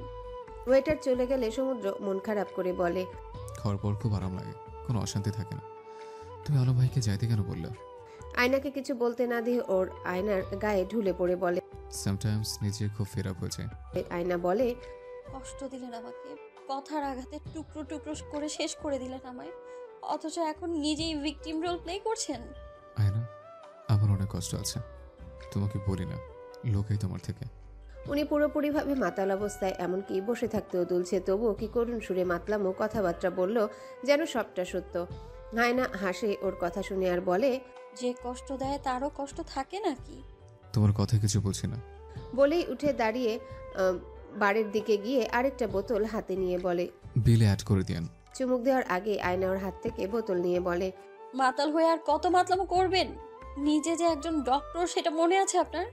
সমুদ্র একটু ভ্রু কুচকে মুখ কেমন করে, এরপর বলে, না, ভুলে গেছিলাম, এখন মনে পড়লো, আবার বোতল দাও। বাসায় চলেন, আপনার অবস্থা ভালো না। এত ড্রিঙ্ক কেউ করে? বাসায় মা বাবাকে কি জবাব দেবেন? লজ্জাশরম কিছু কি বাকি নেই আপনার? মাতাল অবস্থায় আছেন আপনি। সমুদ্র পিটপিট করে তাকিয়ে বলে, নো নো, আমি মাতাল না, বুঝছো, আমি একদম নর্মাল আছি। বিশ্বাস তো তুমি আমায় করো না, তার প্রমাণ দেই। এরপর থেমে বলে, আমাদের হৃৎপিণ্ড বুঝছো 4 প্রকোষ্ঠ বিশিষ্ট, সিস্টল ডায়াস্টল মিলে হৃৎস্পন্দন। আচ্ছা চুপ করুন, বাসায় যাব, চলুন। না, আমি আর বাসায় যাব না, তুমি আমার কথা শোনো। এরপর সমুদ্র আয়নার গলার কাছটার বনে হাত দিয়ে বলে, এটাকে ক্লাভিকেল বলে। মাতাল সমুদ্রের মনে হয় পুরাতন পড়াশোনা খেয়াল আসছিল। আয়নার গলা থেকে আরেকটু হাত নামিয়ে বলে, এ জায়গায় স্ক্যাপুলা থাকে। আয়না হাত দিয়ে ওনার হাত সরাতে চাইলে সমুদ্রর হাত ধরে ফেলে বলে, তোমার হাতের আঙুলের নামগুলো কিন্তু ফ্যালাঞ্জেস। তারপর আচমকা নিচে নেমে আয়নার পা নিজের ভাঁজ করা হাঁটুর উপর রেখে পায়ের আঙ্গুল ছুঁয়ে দেয়। এরপর বলে, এগুলো। সমুদ্র আপনি হুঁশে নেই, বাসায় চলুন। না, আমি আর বাসায় ফিরছি না, আই উইল লিভ সুন। আয়না ওকে সামলাতে পারে না। সমুদ্র আরও 2 প্যাক খেয়ে একদম বাজে অবস্থা করে ফেলে। উপায় না পেয়ে ক্লাবের স্পেশাল নাইট স্টে প্যাকেজ থেকে রুম বুক করে। সমুদ্রকে রুমে নিয়ে যায় ও কিছুক্ষণ আগের তাদের দুইজনের বিশ্রী ঝগড়ার কথা চাপা পড়ে যায় সমুদ্রের মাতলামিতে। আয়না ঠিকই ওর দুর্দশার কথা শোনা মাত্র ছুটে এলো, কারণ ওর দিকে দিয়ে সমুদ্র স্রেফ দায়িত্ব ছিল না, ভালোবাসাও বটে। সমুদ্র বিছানায় চিত হয়ে শুয়ে বলে, আমার বুক ব্যথা করছে আয়না, কিন্তু এই বুক ব্যথা সেই বুক ব্যথা নয়। আয়না ওর পাশে গিয়ে বলল, জুতো মুজো খুলে ঘুম দেন। সমুদ্র শুনে নাও আপনা আপনি বলে ওঠে, আমাকে শুধুই কষ্টই দাও তোমরা। আয়না ওর কথা তেমন শুনছিল না, নিচ থেকে জুতো খুলে দিল। সমুদ্র যখন মাতাল দশায় ইউষার নাম নিচ্ছিল, আয়না চকিতে উঠে ওর দিকে তাকালো। সমুদ্র বলে, ইউষা কি কম আঘাত দিছে নাকি? ওর আঘাত সহ্য করতে গিয়ে হৃদয়ের 12টা বাজলো। আমি এমন ছিলাম না, ট্রাস্ট মি। আমাকে ইন্টার্ন করার টাইমে এক অস্ট্রেলিয়ান বৃদ্ধ বলেছিল রোগী নাকি আমার হাসি মুখ দেখে অর্ধেক অসুখ সেরে যাবে। আয়না ওর সামনে এসে বসে বলে, ইউষাকে? এরপর শ্রীমঙ্গলে সাক্ষাৎ হওয়া ইউষার কথা স্মরণ হতে জিজ্ঞাসা করলো, ডক্টর ইউষা কি করেছে উনি? সমুদ্র ওকে টান মেরে নিজের দিকে টেনে এনে বলে, আমার জীবনের সব সুখ খেয়ে নিছে। ও আমাকে অনেক কষ্ট দিছে, আমি সহ্য করতে পারতাম না। আমার এখনো কষ্ট আছে, সে কষ্টে তুমি আরো ঘি ঢালো। কতখানি কষ্ট সহ্য করব? 12 অংশের ছোট্ট হৃৎপিণ্ডে কতটুকু যন্ত্রণা ধারণ করা সম্ভব? আমি পারি না। বারবার সব সামলাতে গিয়ে ব্যর্থ হচ্ছে। দায়িত্বের জাতাকলে পিষে হ্যাপিতে অবস্থা। মুভ অন করার পরেও তো সুখ পেলাম না। তোমার কষ্ট কষ্ট কারণ তুমি কাঁদতে পারো, আর আমার কষ্ট কারণ আমি কাঁদি না। That's not fair. সমুদ্রর মুখে মুভ অন শব্দটা শোনা মাত্রই আয়না বিস্ফোরিত চোখে তাকালো। নিজেকে ধাতস্থ করতে সময় নিলে ওইটুকু সময়ে সমুদ্র ঘুমে তলিয়ে যেতে থাকে। আয়না শুধালো, ইউষাকে ভালোবাসেন আপনি? প্রশ্নটার মাঝে যেন এক সমুদ্র বেদনা ভরা ছিল। সমুদ্র ঘুমের ঘোরে থাকে। আয়না ঝাঁকালে বিরক্ত হয়ে বলে, আয়না দাঁড়িয়ে থাকে। এরপর না চাইতেও সমুদ্রর ফোন হাতায়। পাসওয়ার্ড জানলেও কোনোদিনও কিছু চেক করেনি, এতটাই বিশ্বাস ছিল ওর প্রতি। ফোনের গুগলস ফটোজের একটা ফাইলে ইউষার সঙ্গে সমুদ্রের ছবি দেখে। ওর যেন দুনিয়া থমকে যায়, কেমন অবশ হয়ে আসে, সবকিছু অন্ধকার দেখে। তার সমুদ্র অন্য কাউকে ভালোবাসে। দূর থেকে কেউ বলে ওঠে, ও তোমার সমুদ্র না বোকা মেয়ে। আয়না ভাবে, তবে ওদের সংসার সেটা কিসের ভিত্তিতে টেকে আছে? হয়তো তাসের ঘরের মতন, হাওয়া দিলে উড়ে যাবে। নিজের সংসার জীবন সুখ সব ঘোলাটে হয়ে আসে। সমুদ্র অন্য কারো, এজন্য তার প্রতি এত বিতৃষ্ণা। বিয়ের আগের দিনের মেসেজটাও দেখেও, তবে ইউষার দেওয়া ছবিটা ডাউনলোড হচ্ছিল না। কিন্তু সমুদ্রের পাঠানো মেসেজ দেখা মাত্র হাত থেকে ফোন পড়ে যায়। এত বিষাদ কেন তার ভাগ্যে? আদৌ ভাগ্যের দোষ নাকি তার দোষ? সে কেন ভালোবাসে এত অভাগী? কেন আগাছা সে? কেন সমুদ্র? আপনার হৃদয়ে রানী হতে পারলাম, কেন আপনার হৃদয়ে অন্য কারো বসবাস? দুপুরের দিকে আয়না একটা কফি শপে বসে আছে। তার বিপরীতে চটপটে স্বভাবে চঞ্চল ইউষা অবাক নয়নে তাকিয়ে আছে। আয়নাকেও নাম্বার দিয়েছিল, কখনো ভাবেনি ও তাদের আবারও দেখা হবে। ইউষা পৈতৃক সূত্রে পাওয়া জমির জন্য কেস ফাইল করেছে। এজন্য 2-3 মাস অন্তর এসে কেসের ডেটে হাজিরা দিতে হচ্ছে। বিধায় আজ সে আয়নাকে সশরীরে দেখা দিতে পারল। তবে ইউষা জীবনেও ভাবেনি সমুদ্রের স্ত্রী তাকে কল দিয়ে দেখা করতে চাবে। আয়নাই বলে, আপনি সমুদ্রের ব্যাচমেট ছিলেন? হ্যাঁ। আয়না এক দৃষ্টিতে তাকিয়ে থাকে, কি বলবে ভেবে পায় না। সে মরা গলায় বলে, আপনাদের সম্পর্ক ছিল? ইউষা বেশ অস্বস্তিতে পড়ল, কিন্তু মুখে কিছু বলে না। আয়না এক গ্লাস পানি টেবিল থেকে নিয়ে পান করে বলে, আমার মনে হয় আপনি সমুদ্রের ভালোবাসা, প্রথম ভালোবাসা, আর আমি কেবল দায়িত্ব। আমি ওর ভালোবাসার অধ্যায় কোথাও নেই, অথচ আপনাকে নিয়ে উপন্যাস অব্দি রচিত হয়েছে ওর মনের কোণে। উনি আপনাকে এখনো ভুলতে পারেনি, এজন্য আমাকে মানতে পারে না। উনি এখনো আপনাকেই চায়, এখনো। ইউষা বলে ওঠে, কি বলছো এসব? তুমি নিজের হাজবেন্ড নিয়ে এসব বলছো? আয়নার চোখে পানি চিকচিক করে। সে বলে, বিশ্বাস না হলে ওনাকেই জিজ্ঞেস করে দেখেন। ইউষার এখনো সমুদ্রের বলা কঠিন কথাগুলো ইয়াদ আছে। তবুও ভাগ্য এত সহায় যে আরেকবার সমুদ্রকে পাওয়ার লোভ সামলাতে পারে না। তবুও বলে, আমি সমুদ্রকে খুব ভালো করে চিনি। ও তোমাকে বিয়ে যখন করেছে দায়িত্ব পালন করে যাবে। আমি চাই উনি সুখে থাকুক, দায়িত্বের খাতিরে সুখ বিকিয়ে দিক, এটা আমি চাই না। হয়তো আমার কাণ্ড দেখলে মানুষ বলবে আমি পাগল, কিন্তু ট্রাস্ট মি, আমি চাই আমার সমুদ্র সব সময় ভালো থাকুক, সুখী থাকুক। এখন এসব বলে লাভ আছে? আমি আসি অয়না। না, বসুন।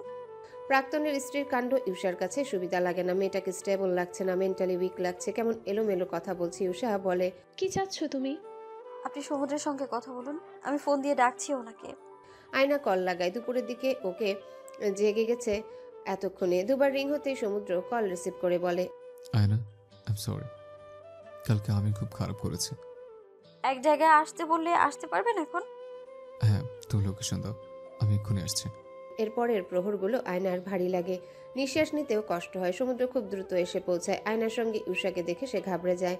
নিজের স্ত্রী আর প্রাক্তনকে একসাথে দেখে যে কেউ হতভম্ব হবে। আয়নার মনে কি চলছে ও জানে না, প্রশ্ন করে। ও এখানে কি করছে? আয়না উঠে দাঁড়িয়ে চোখের পানি মুছে ওর চেহারায় বলে দিচ্ছে ওর কিছু একটা হয়েছে। স্বাভাবিক অবস্থায় নেই ও, কেমন বিধ্বস্ত, আনস্টেবল, টলছেও বুঝি। আয়না বলে, সমুদ্র, 12 আউন্সের হৃদয়ে আর দুঃখ পুষতে হবে না। আপনারা কথা বলে নিজেদের মধ্যে ভুল বোঝাবুঝি ঠিক করে নিন। আমি তো থার্ড পারসন, আমি সরে যাব। অনেক সুখী হন সমুদ্র। কথাটা বলার সাথে সাথে সমুদ্র আয়নার গালে চড় বসায়। ক্যাফেতে উপস্থিত সবাই ওদের দিকে অদ্ভুত দৃষ্টিতে তাকালো।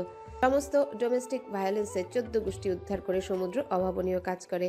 এতে আয়না ও ইউষা দুজনে অদ্ভুত চোখে তাকায় ওর দিকে, কিন্তু বিন্দুমাত্র আক্ষেপ নেই তার মতে আয়নাও ভায়োলেন্স ক্রিয়েট করেছে। ওর কি দরকার ছিল পাকনামি করে ইউষাকে ডেকে আনা? লজিক যুক্তি কিছুই রাগের বসে সমুদ্রের পোষ মানল না। সে কাটকাট গলায় সন্দিগ্ধ দৃষ্টিতে চেয়ে থেকে বলে, বাহ আয়না, তুমি দেখো অতিমাত্রায় মহান। এত জনদরদি যে স্বামীর ভাগ অন্যকে বুঝিয়ে দিতে চাইছো। কথাগুলো শ্রবণ মাত্রই আয়নার চোখ বেয়ে পানি পড়ে। সমুদ্র ভ্রুক্ষেপ না করেই বলে, এত ছেচকাতন স্বভাবের হয়ে ভালোই সাহস দেখাচ্ছ। আয়নার সবটা গুলিয়ে যাচ্ছে। মনে মস্তিষ্কে অনেক কথা সাজিয়ে নিজেকে সারা রাত ধরে বুঝিয়ে এই সিদ্ধান্তে উপনীত হয়েছে সে। সমুদ্রের সুখের জন্য সেই ভয়াবহ পদক্ষেপ নিতেও রাজি হয়ে গেছে কেবল ওর চোখের পানি দেখে। ওনার চোখের পানি আয়নাকে এত পরিমাণ পীড়া দিচ্ছিল যে একত্রিত করলে একটা নদী হয়ে যাবে। কারো উপস্থিতি যদি কাউকে কাঁদায় তবে দূরে সরে যাওয়াই ভালো। কি হলো? অ্যান্সার মি আয়না, এখানে সব কি হচ্ছে? নাটক চলছে এখানে? এই মেয়ে তোমার সাথে কি করছে? সমুদ্র যে প্রচন্ড রেগে আছে তা ওর ব্যবহার আর চেহারায় প্রকাশ পাচ্ছে, যেটা ওর অতীত বর্তমান দুজনেই টের পাচ্ছে। ওর রাগের সামনে দুজনেই ঘাবড়ে কাচুমাচু হয়ে পড়ে। আয়না প্রচন্ড অপমানিত বোধ করে। থাপ্পড় খাওয়ার পর সে চোখে আধার দেখছে। জীবনে প্রথম কেউ তার গায়ে হাত তুলল, তাও কে সে, যাকে ভালোবেসে সুখ ত্যাগ করে সে দেউলিয়া হতে চলেছে। সমুদ্র উত্তরের আশায় না থেকে ইউষার দিকে তাকিয়ে বলে, তোর এখানে কাজ কি? কেন এসছো? ইউষা কিছুটা তেজি আওয়াজে বলে, আমার কোনো কাজ নাই, তোমার ওয়াইফেরই কাজ ছিল। এক প্রকার অনুরোধ করে এখানে আনিয়েছে আমাকে। সমুদ্র, আমি তোমাকে আগেও একবার বলেছি, আর একবার ভাবো আমাদের নিয়ে। Shut up. ভাবার আর আছে কি উষা? সব ঘাটে জল খেয়ে পুরাতন ঘাটে ফিরতে লজ্জা লাগে না? হস্টেনের সঙ্গে থেকে তৃপ্তি মিলল না? আবার কোন মুখ নিয়ে আমার কাছে ব্যাক করবে তুমি? ওর চোখ মুখ শক্ত হয় লজ্জায়, অপমানে চোখ নিচে নামিয়ে ফেলে বলে, অয়নার সঙ্গে তোমার সম্পর্ক ভালো না, তোমার ওর সাথে সংসার করতে কষ্ট হচ্ছে, কজ ইউ লাভ মি সমু। সমুদ্র কথাগুলো শোনা মাত্রই বিকট গমগমে আওয়াজে চিল্লিয়ে উঠে বলে, আই জাস্ট হেট ইউ। এই কথাগুলো চিট করার দিনে বলা দরকার ছিল ইউষা। আমি আর জীবনে তোমার চেহারা দেখতে চাই না। ইউষা তাচ্ছিল্যের হাসি হেসে বলে, তোমার ওয়াইফ তো পারলে হাতে পায়ে ধরে আমাকে তোমার লাইফে আনা ট্রাই করছে, অথচ আমার ওপর ক্ষেপছো তুমি। সমুদ্র এতক্ষণে আয়নার দিকে মনোযোগী হয়। ইউষার উপস্থিতিও তাকে আর ভাবায় না, কিন্তু ততক্ষণে আয়না ক্যাফে ছেড়ে বেরিয়ে গেছে। সে হতাশার নিঃশ্বাস ফেলে নিজেকে সামলায়। কি থেকে কি হচ্ছে কিছু বুঝে উঠতে পারছে না। কাল অবধি যেখানে সব ঠিক ছিল, আজ আয়না এত অবুঝের মতো ব্যবহার কেন করছে? সে ইউষার সঙ্গে কথা বাড়ালো না, আসলে সময় নেই হাতে। আয়নাকে অনুসরণ করে। আয়না তখন মাঝ রাস্তায় এলোমেলো পায়ে হাঁটছে। দুপুরে সূর্য মাথায় খাড়াভাবে কিরণ ছড়াচ্ছে। শীতের শেষে সূর্যের আরাম রোদ গায়ে লাগছে। সে পা ফেলতে পারছে না, মাথা ভারী লাগছে। চারিদিক থেকে হর্নের শব্দে বুদ্ধি লোপ পায়। হাঁটা থামিয়ে দিয়ে ঠায় দাঁড়িয়ে থাকে। নিঃশ্বাস নিতে কষ্ট হচ্ছিল বেজায়। চারিপাশে এত আওয়াজ, কিছুই কানে ঢুকছে না, কেবল কানে ঝনঝন করে বাজছে সমু নামটা। ও তার মানে ইউষা তবে সমুদ্রকে সমু বলে ডাকতো। এত আদুরে নামে ডাকার সম্পর্কে নিশ্চয়ই বোঝাপড়াও বেশ। এজন্য আয়নার মুখে ওই নাম শুনে বিয়ের পর প্রথম কাছে আসা আসিতে এত রিয়েক্ট করেছিল। করবেই বা না কেন? নিজের ভালোবাসার মানুষের দেওয়া নামে অন্য কেউ ডাকলে রাগ তো উঠবেই। সে তো সমুদ্রের জীবনে অন্য কেউই আপনজন হলো আর কই। তার চোখের সামনেই তো সবটা ঘটেছিল। সে আগে কেন বোঝেনি? ওই যে একবার স্যার বলেছিল, আয়ু তুমি একটা গাধা। স্যার একদম ঠিক বলতেন। সে আসলেই গাধা, না হলে কেন সমুদ্রের দায়িত্ব হয়ে এতদিন অবহেলা সহ্য করলো? আচমকা মনে হলো আশেপাশে থেকে অনেকেই একাধারে চিল্লাচ্ছে। কার উপর চিল্লাচ্ছে ওটা মাথায় ঢোকে না তার। চোখ মেলে তাকালো না, তবে কেউ একজন খুব জোরে তার বাহু পাকড়াও করে টেনে মাঝ রাস্তা থেকে ফুটপাতে এনে দাঁড় করালো। আয়না চোখ মেলে তাকাতে আক্রোশ ও ভয়ার্ত নীলচে চোখ দুটির সম্মুখীন হলো। সমুদ্র চেঁচিয়ে চেঁচিয়ে বলছে, পাগল হয়ে গেছে তুমি? মাঝরাস্তায় দাঁড়িয়ে পড়েছ? এক্ষুনি গাড়ি এসে মেরে দিতে ধরছিল। আমি ঠিক সময় না আসলে কে তোমাকে রিস্ক নিয়ে বাঁচাতো? এতগুলো মানুষের চিৎকার দিয়ে বলছে সরেন, কানে জানা সেগুলো? গাড়ি এসে ধাক্কা দিলেই ভালো ছিল। আরেকটা থাপ্পড় খাওয়ার শখ জেগেছে? আয়না তোয়াক্কা করে না, ওর বাহু থেকে সমুদ্রের হাত সরিয়ে দিয়ে বলে, মায়ের কাছে চলে গেলেই ভালো হবে। এই দুনিয়ার মা ছাড়া আর কেউ নেই আপন, তা ভালো মতোই বুঝিয়ে দিয়েছেন। সমুদ্র এবারে নরম হয়, সব রাগ কই যেন পালালো। সে আস্তে ওর দুগালে আলতো করে হাত রেখে বলে, তুমি আমাকে ভুল বুঝছো, পুরোটা মিসআন্ডারস্ট্যান্ডিং। কিন্তু আয়না শুনতে পায় না। তার আগে চোখ মুখ বাঁকিয়ে বমি করে দেয়। সমুদ্র দ্রুত ওকে ধরে, ওর মাথায় হাত বুলায়। পাশের দোকানের লোকটা এক বোতল পানি এনে দেয়। সামান্য সুস্থ বোধ করতেই সমুদ্র বলে, বাসায় চলো প্লিজ, তোমার রেস্ট দরকার। আমি আপনার সঙ্গে ফিরছি না। হোয়াট? আমার এবারে সত্যি স্পেস দরকার সমুদ্র। আপনি দায়িত্ব নিতে গিয়ে হাঁপিয়ে গিয়েছেন। আপনার হাঁপিয়ে ওঠা আমাকে তিলে তিলে শেষ করে দিল। আপনার দায়িত্ব হয়ে থাকতে চাই না আর। ভালোবাসতে পারলে তবেই ফিরবো। তুমি আমার স্ত্রী হয় না? স্ত্রী হয়েও লাভ কি হলো? সেই মনে অন্য কারো বসবাস। Oh God please, for God's sake চুপ করো। আমাকে না জেনে সবটা না শুনে কেন এইভাবে অলওয়েজ পাকনামি করো? ইউসাকে ডেকে এনে আমাকে ওর সামনে অসম্মানিত করার আগে একবার অন্তত কথা বলবে তো আমার সাথে? আমাদের অতীত সম্পর্কে জানাই বা কতটুকু? না কিছু জানতে চাই আর না আপনাদের মধ্যে দেয়াল হতে চাই। ছেড়ে দিয়েছি তো আমি আপনার উপর সব অধিকার। আপনি মুক্ত এখন। মালজাসে দাঁড়িয়ে এসব আলোচনা না করে চলো বাসায় চলো। আমি আমার বাসায় যেতে চাই। সমুদ্র অবাক হয়। 3 মাসে সে অনেকবার আয়নাকেও বাসায় যেতে বলেছে, কিন্তু ইচ্ছুক নয়। জোরাজোরি করলেও যায়নি। আজ নিজে থেকে যেচে পড়ে যেতে চাচ্ছে। আসলে সে নিজেই আয়নার আচরণে খুব সন্দিহান। কাল রাতের ঘটনার পর আয়নার আচার আচরণে অস্পষ্টতা ফুটে উঠেছে। তার ভাবনার মধ্যে আয়না একটা রিক্সা নিয়ে নেয়। সমুদ্র একদণ্ড ভাবে কি করবে। তারপর কি যে হলো, এক দৌড়ে চলন্ত রিক্সায় উঠে বসে। হাঁটুতে লাগে, মনে হয় ছিলে গেছে। রিক্সাওয়ালা অবাক হলো। সমুদ্র তোয়াক্কা করে না, ভাবলেশীনভাবে তাকিয়ে থাকে আয়নার পানে। তারপর আয়নাকে শুধালো, একবারও জিজ্ঞেস করেছো আমি মুক্তি চাই কিনা? She is my past. Past হলে ওর ছবি আপনার ফোনে কেন? আমার ফোন চেক করলে কবে? যা জিজ্ঞেস করছি সেটার উত্তর দিলেন না যে। রিক্সা ভাঙা রাস্তার উপর দিয়ে যাওয়ার সময় বেশ খানিকটা ঝাঁকি খায়। দ্রুত সমুদ্রকে ধরে যেন অসুস্থ শরীরে পড়ে না যায়। এরপর বলে, ফেসবুক, হোয়াটসঅ্যাপ, সিমে সব জায়গার স্থান ব্লক লিস্টে। ছবি তো ডিলিট করেছে, তাও কিভাবে দেখলে জানি না। আয়না বিষাদময় হাসি হেসে বলে, নাম্বার ব্লক লিস্টে রেখেই বা হচ্ছেটা কি? মন থেকে তো আর ব্লক করতে পারছেন না। সমুদ্র পাল্টা কঠিন প্রশ্ন রোদের উত্তাপে জ্বলে যায়। সত্যি বলছে আয়না, ওর আসলে এর দায়িত্ব সামলাতে গিয়ে হাঁপিয়ে গেছে। ওর শান্তি দরকার, ভালোবাসা দরকার। পৃথিবীর কোন কোণে গেলে ভালোবাসার শান্তি মিলবে? আদৌ সংসার জীবনে শান্তি মিলে? আয়নাকে এই মুহূর্তে কিছু বলেও লাভ নেই। ও নিজের মতো উত্তর খুঁজে নিচ্ছে। সমুদ্রের দেওয়া কোনো উত্তরই এই মুহূর্তে গ্রহণযোগ্যতা পাবে না। রিক্সা এসে থামে আয়নার মিরপুরের বাসার সামনে। 6 তলা বিল্ডিং এর সামনে আসতেই সমুদ্র ভাড়া দেওয়ার জন্য ওয়ালেট বের করে। ওয়ালেটের ট্রান্সপারেন্ট স্থানে তার আর আয়নার ছবি প্রিন্ট করে রাখা। কোনোদিনও ওয়ালেট চেক করলো না ও। তবে ঠিকই ফোন ঘেটে কুৎসিত অতীত টেনে বের করলো। তারও দোষ আছে। আয়না তার সম্বন্ধে জানার সব অধিকার আছে, কিন্তু তবুও গোপন করেছে নিজের অতীত। রিকশাওয়ালা মামার ডাকে ধ্যান ভেঙে যায় ওর। উনি বলে, 2 জন ভাড়া দিচ্ছেন কেন? সমুদ্র দেখলো আয়না ভাড়া দিয়েছে, অথচ সে আগে টাকা বের করলো। সে বলে, আয়না টাকা ব্যাগে রাখো, আমি দিচ্ছি না। আপনার দয়া আমার লাগবে না। রিকশাওয়ালা মামাকে টাকা দিয়ে ও গেট খুলে ভেতরে ঢুকে। রিকশাওয়ালা মামা বলে, ভাইজান ভাবির সঙ্গে মনে হয় বিশাল কাইজা বাচ্ছে। সমুদ্র টেনশন ভরা মুখে বলে, বিশাল তো অনেক ছোট মান, আমার মনে হয় মহাকাশ সম কাইজারের ভাই। মাইয়া মানুষের জিদ বেশি। আমার বউটাও খালি কাইজা করে বাপের বাড়ি যাইতো। হ্যাঁ একবার আর আইবই না বাপের বাড়ি থিকা। সমুদ্র উৎসুক হয়ে জিজ্ঞাসা করলো, পরে আর কি হইব? 3 বাচ্চার মা হইয়া এখনো রাগ করে জায়গা। সমুদ্র আয়নার বাড়ির সামনে দাঁড়িয়ে সিগারেট ধরায়। গতকালের হ্যাংওভার কাটতে না কাটতেই ছুটে কফি শপে গিয়েছিল। এখন মাথা ব্যথায় মনে হচ্ছে মাথা ছিঁড়ে যাবে। শায়লা চৌধুরী আজ অফিসে যাননি, বাসায় ছিলেন। দুপুরে খাওয়া এখনো হয়নি তার। আজ বাসায় কেউ নেই। আয়নার দাদা দাদি ওনাদের বড় ছেলের বাসায় গেছেন। আলিয়া ভার্সিটিতে, আর ফাহাদ অফিসে গেছে। একাই ছিল বাসায়। বাসায় থাকলে ঘর গুছাতে তার ভালো লাগে। 3 মাসে এ বাসার প্রতিটা আনাচে কানাচে দেশে যত্ন করে সাজিয়েছেন। অনেক কিছু পরিবর্তন করেছেন। অনেক সুন্দর করে সাজানো হয়েছে বাসাটা। সে ভাবেও নি জীবনের কোনো এক অধ্যায় এমন ভরা সংসার তার কপালে জুটবে।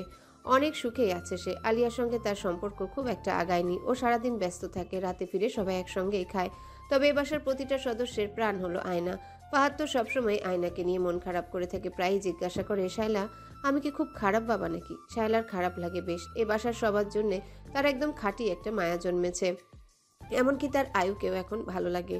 ওর অনুপস্থিতিতে ওর জন্য মায়া কাজ করে, মন চায় নিজে কল দিয়ে ওকে এ বাসায় নিয়ে আসতে। এমন সময় কলিং বেল বাজে। সে শাড়ির আঁচল কোমরে গুজে দরজা খুলতেই হতবম্ব হতবুদ্ধি হয়ে যায়। চোখের সামনে কাকে দেখলো সে? আয়ু দাঁড়িয়েছে। আয়না ভেতরে প্রবেশ করে ওকে কেমন টায়ার্ড লাগছে শায়লা চৌধুরী জিজ্ঞাসা করলো।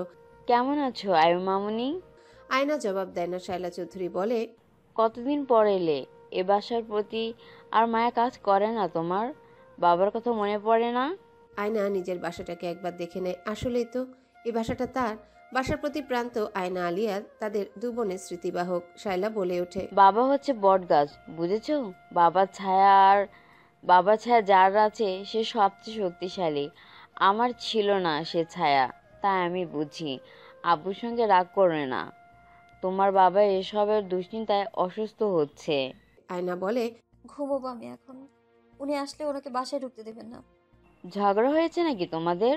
আয়না ওর রুমে চলে যায়। শায়লা চৌধুরী দ্রুত ফাহাদ সাহেবকে কল দিয়ে বলে, তোমার বড় মেয়ে এসেছে, আজ অফিস ছুটি নিয়ে বাসায় আসো। আমি ওর পছন্দের সব ডিশ রান্না করছি, আর সমুদ্রকে বলো আসতে। ফাহাদ সাহেব সত্যি 4টার আগে এলেন বাড়িতে। শায়লার হাসি মুখ দেখে তার মন ভালো হয়ে গেল। সে মেয়ের রুমের সামনে গিয়ে থেমে যায়। শায়লা চৌধুরী বলে, গিয়ে দেখো কি করছে ও। ফাহাদ সাহেব দরজা অল্প ফাঁক করে দেখেন মেয়ে বেঘরে ঘুমাচ্ছে। উনি আর ডিস্টার্ব করলেন না। বাসায় শায়লা আয়নার পছন্দের চিকেন রোস্ট করলেন, সমুদ্রের পছন্দের খাসির রেজালা। বিকেলের দিকে আয়নার ঘুম ভাঙে। একটু পর শায়লা চৌধুরী 1 কাপ চা এনে দিলেন, আর দরজা খুলে দিতেই মিলি লেজ গুটিয়ে এসে আয়নার সামনে দাঁড়ালো। আয়নার মন সামান্য ভালো হলো। নিজের কমফোর্ট জোনে এসে একটু হলে শান্তি পায়। মিলি আগের চেয়ে মোটা আর একটু বড় হয়ে গেছে। শায়লা চৌধুরী তার মাথায় হাত দিয়ে বলে, আয়ু, তুমি এসেছো দেখে আমি আজ অনেক বেশি খুশি। আজ শায়লার চোখে সে কোনো প্রকার ছলনা খুঁজে পায় না। খুব বিশুদ্ধ ছিল হাসিটা, সেজন্য সেও হালকা হাসি উপহার দিল। সমুদ্র সারাদিন উদাসীন হয়ে বাইরেই ছিল, অফিস অবধি যায়নি। বাবা রাতে দাওয়াত দিয়েছেন। বিকেলের দিকে সে তার প্রফেসরের থেকে একটা ইমেল পেল। তার মেডিকেল কলেজে একটা সেমিনার হবে, তাকে ইনভাইটেশন দিয়েছে। ইন্টারন্যাশনাল সেমিনার, অনেক দেশের বড় ডাক্তার এখানে জয়েন করবে। অত বড় সেমিনারে তাকে তার মেডিকেল কলেজের পক্ষ থেকে রিপ্রেজেন্টেশন করার জন্য মেল দিয়েছে। তবে খুব দ্রুত সেমিনার শুরু হবে আগামী সপ্তাহে। প্রফেসররা বোধহয় জানে না সমুদ্র এখন বাংলাদেশে, তবে টিকিট পাইলে অবশ্যই যাবে। এত বড় সুযোগ হাতছাড়া করা যাবে না। সন্ধ্যায় আয়নাদের বাসায় গেল সে। আয়নার দাদা দাদিও এসেছেন, সবাইকে খুশির সংবাদ দিল সে। তবে মাদার তেরেসাকে এখনো বলার সুযোগ পায়নি। আয়না একবারও রুম ছেড়ে বের হয়নি। খাওয়ার সময় সে বলে ওঠে তার রুচি নেই খাওয়ার। তাও শায়লা চৌধুরী রোস্টার পোলাও তুলে দিল এক প্রকার জোর করে। খাওয়ার সময় ওদের দুজনের ঝগড়াঝাটির পর মুখোমুখি হলো। বাসার সবাই বুঝতে পারছে কোনো গন্ডগোল তো হয়েছে। সমুদ্র মন দিয়ে খাওয়া দাওয়া করছে। আয়না অনিচ্ছে এক লোকমা খেতে কেমন গা গুলিয়ে আসে। সে দ্রুত বাথরুমে চলে যায়। ডাইনিং টেবিলে বসা সবাই হা হয়ে যায়। বাথরুমে পৌঁছেই আয়না হড়বড় করে বমি করে ফেলে। বেসিন ধরে দাঁড়িয়ে পড়ে, মনে হচ্ছে সেন্সলেস হয়ে পড়ে যাবে। আয়না অনিচ্ছায় এক লোকমা খেতে কেমন গা গুলিয়ে আসে। সে দ্রুত বাথরুমে চলে যায়। ডাইনিং টেবিলে বসা সবাই হা হয়ে যায়। বাথরুমে পৌঁছাতে আয়না হড়বড় করে বমি করে ফেলে। বেসিন ধরে দাঁড়িয়ে পড়ে, মনে হচ্ছে সেন্সলেস হয়ে পড়ে যাবে। সমুদ্র উঠে দাঁড়িয়ে দ্রুত আয়নার দিকে ছুটে ফ্যানের নিচে বসে ওকে জিরিয়ে নেওয়ার পরামর্শ দিল। সমুদ্র পাশে উদ্বিগ্ন হয়ে দাঁড়িয়ে থাকে। বাসার সবাই খাওয়া ছেড়ে উঠে আসে। আয়নাকে সামলানোর জন্য ছোট্ট করে বলে, এখন ভালো লাগছে, তোমরা সবাই খেয়ে নাও, আমি কিছুক্ষণ রেস্ট করি। খাওয়ার মাঝে খাবার ছুটে এসেছে সবাই। আয়না তাড়া দিয়ে বলে, তোমরা যাও, খাও প্লিজ, আমি ঠিক আছি এখন। খাওয়ার টেবিলে সবাই গেলেও সমুদ্র দাঁড়িয়ে থাকে। আয়না তির্যক দৃষ্টি ফেলে বলে, আপনাকে আলাদা করে বলতে হবে? সমুদ্র চেহারা বাংলা পাঁচের মতো ভোতা হয়ে আসে। সে তার এঁটো হাতে আয়নাকে ধরতে গেলে আয়না দূরে সরে এসে বলে, যান এখান থেকে, আপনার গা থেকে খাসির গন্ধ আসছে, সরুন প্লিজ, আমি না হলে বমি হবে আমার। আয়না ওর ওড়না দিয়ে নাক চেপে ধরে, যেন সত্যি সমুদ্রের গা থেকে স্মেল আসছে। সে একবার নাক দিয়ে শার্টের স্মেল নেয়। পারফিউমের গন্ধই ভকভক করছে। তাও যে কেন তার গায়ে স্মেল পাচ্ছে ও। সে বলে ওঠে, আমার গা থেকে ছাগলের মতো গন্ধ আসছে। রুম ছেড়ে যান, পুরো রুম খাসির গন্ধে ভরে যাবে। সমুদ্র বেশ অপমানিত বোধ করে। ঝগড়া হয়েছে তাই বলে এভাবে গা দিয়ে খাসির গন্ধ পায় বলে অপমান করবে। সে রুম ছেড়ে বেরিয়ে খাওয়ার টেবিলে বসলো। আয়োজন অনেক করা হয়েছে। তার শ্বশুর ফাহাদ সাহেব অতিথি আপ্যায়ন করতে খুব ভালোবাসেন। আর সেক্ষেত্রে যদি অতিথি মেয়ে জামাই হয় তাহলে বাড়াবাড়ি পর্যায়ে চলে যান উনি। আজও ব্যতিক্রম নয়। সমুদ্র খাবার নিয়ে নাড়াচাড়া করে। খাওয়া গলা দিয়ে নামছে না, অস্বস্তি লাগছে তার। রাতে ঝগড়াঝাটি আর আজকের করা আয়নার ইউষাকে জড়িয়ে বেখাপ্পা কর্মকাণ্ড তাকে ভাবিয়ে তুলছে। খাওয়ার টেবিলে আয়নাকে নিয়ে আলোচনা চলছে। ওকে ওর বাসার সবাই আয়ু বলে ডাকে। আয়নার দাদি সালেহা বানু বলে ওঠে, আয়ু বাবু কিছুই মুখে দিতে পারছে না, সব বমি করলো। আয়ু পোয়াতি হলো নাকি? সমুদ্র এক লোকমা খাওয়া মুখে দিয়ে খাচ্ছিল। ওর খেতে খেতেই কাশি উঠে যায়। খাবার গলায় গিয়ে বাজে ওনার কথা শুনে। দ্রুত ফাহাদ সাহেব ওর পিঠে হাত দিয়ে বুলাতে থাকে আর জিজ্ঞাসা করলো, কি হলো বাবা, ঠিক আছো? জি। এরপর কিছু পল সময় নিয়ে নিজেকে ধাতস্থ করে ফেলে। ও ভাবে শ্বশুর মশাই যদি জানতো সমুদ্রের তার মেয়ের সঙ্গে এমন বাজে ঝগড়া হয়েছে, তাহলে মাটন খাওয়ার পরিবর্তে তাকে খাসি ভেবে জবাই করে দিত। সমুদ্র স্বাভাবিক হলে দাদি ফের জিজ্ঞাসা করলেন, দিদি ভাই, কোনো খুশির সংবাদ আছে?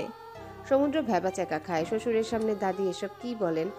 লাগাম টানেন না কেন উনি? ভারী লজ্জা লাগে সমুদ্রের। বমি করা থেকে কোন ভাবনায় পদার্পণ করলেন উনি? কত রোগী বমি করছে, সবাই কি প্রেগনেন্ট হয় নাকি? কি আজব থট। সে নম্র গলায় বলে, না না দাদি, ওর শরীর ভালো না।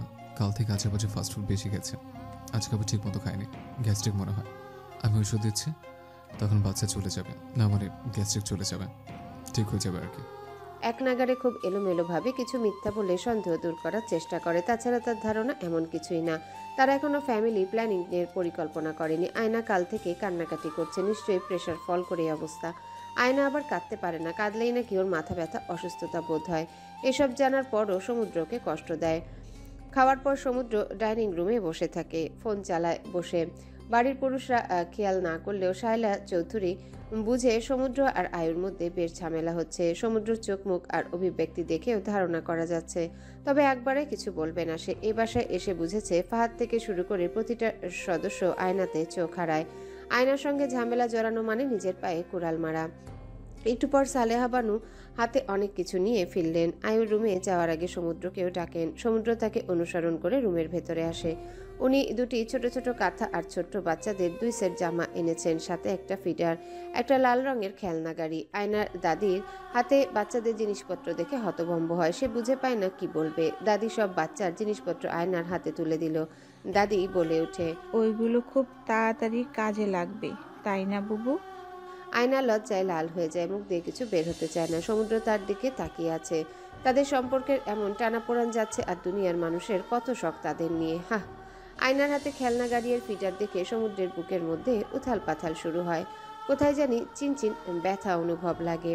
দাদি চলে গেলে সমুদ্র বলে, বাচ্চাদের জিনিসপত্র দেখতে খুব কিউট, তো যত্ন করে রেখে দাও, কাজে আসবে।